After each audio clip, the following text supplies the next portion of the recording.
Sir పర్లేదు sir తాత మీరు కూర్చోండి. తాత నేను సీఎంని.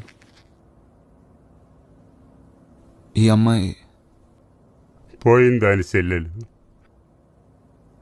ఇంట్లో ఉండడానికి బెంబేలెత్తిపోయింది. తీసుకొచ్చానయ్యా.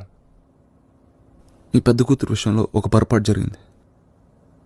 ఆ తప్పును ఎలా సరిదిద్దుకోవాలో మీరే చెప్పండి. ఆడు తప్పు చేశాడు, ఆడికి శిక్ష పడాలా అంతే బాబు. ఇంకేముంటుంది? మా అమ్మాయి తిరిగి రాదుగా. వెళ్ళొస్తాం బాబు. చీకటైపోతే మాకు బస్సులు దొరకవు. ఒక్క నిమిషం.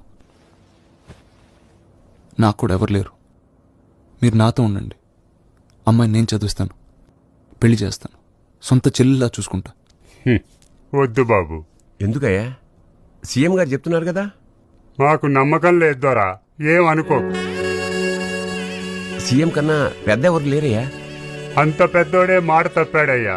మళ్ళీ మాట తప్పడం నమ్మకం ఏంటి సార్?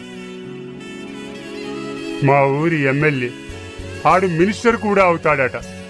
ఆడికి ఎంత గడ్డి పెడితే అర్థమవుతుందయ్యా ఆడి ఊర్లో ఆడాలని కూతుర్లుగా చూసుకోవాలని.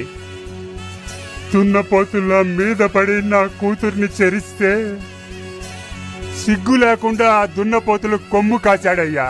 అది మీ జాతి. మీ మాట మీద నమ్మకం పోయింది సార్. పోనీ నా కారులో దింపండి.